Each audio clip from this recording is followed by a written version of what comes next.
المكتب التعاوني للدعوة والإرشاد وتوعية الجاليات بأبها. فنقول للزوجة إن صلاحك بوابة صلاح البيت. نعم، ومسؤولية السعادة ابتداء على المرأة قبل الرجل. نعم، الرجل أعطاه الله ملكة من العقل وأنقص عاطفته، أما أنت أيتها المؤمنة فأعطاك الله عاطفة زادت عن عقلك، وهذا لكمال الرحمة في البيت، فأنت ميزان السعادة والفرح. ولذلك اسمعي قول الحبيب عليه الصلاة والسلام عندما تحدث عن نسائنا في الجنة. أحبابي، من نسائنا اللاتي ستصحبنا إلى جنات النعيم؟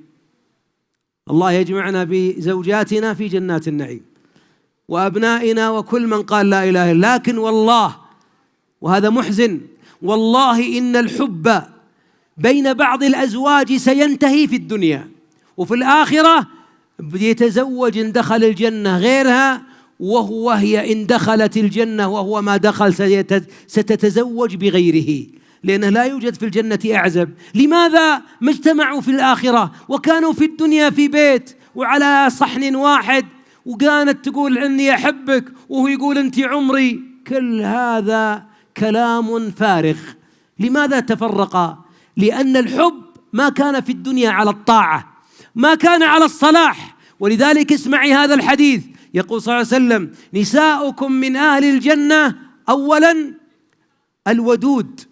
الودود من المودة التي إذا آذت أو أوذيت أتت زوجها حتى تضع يدها على كفه فتقول، يعني تضع يده زعلان وماد انبراط، ما هو ابو فلان منتفخ الله يكفينا الشر، زعلان. ويا كثر بعض الرجاجيل اللي حقنه ما يرضى الا عقب تعب، لكن بعضهم لين حبيب تجده قال آذاها هو المخطئ، وضعت يدها على كفه فقالت لا أذوق غمضا حتى ترضى. إذن أنت لك الحق أن تتظلمي بعد ذلك وتقولين تراك أنت المخطئ، لكن ليس في زمن الغضب، عندما تهدأ النفوس ويوم يجي الفنجان القهوة الله يخليك لي تراك ذاك اليوم ظالمني والله ما فعلت كذا، فيقول أعوذ بالله من الشيطان الرجيم. لكن إن قلت له وهو في ثورة الغضب كان البركان الذي لا يبقي ولا يذر.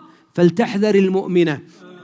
دعاة للهدى دنيا ودينا على منهاج خير المرسلين، وبالحسنى نشق سبيل رشد إلى جنات رب العالمين.